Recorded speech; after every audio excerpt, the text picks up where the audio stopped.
Yok arabaya değmeyin.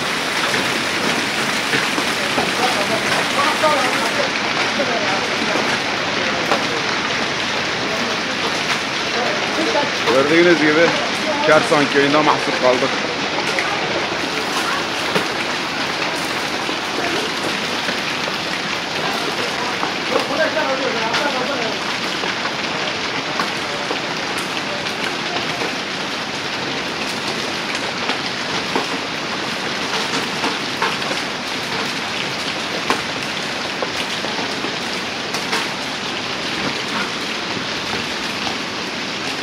Bu tekne işte.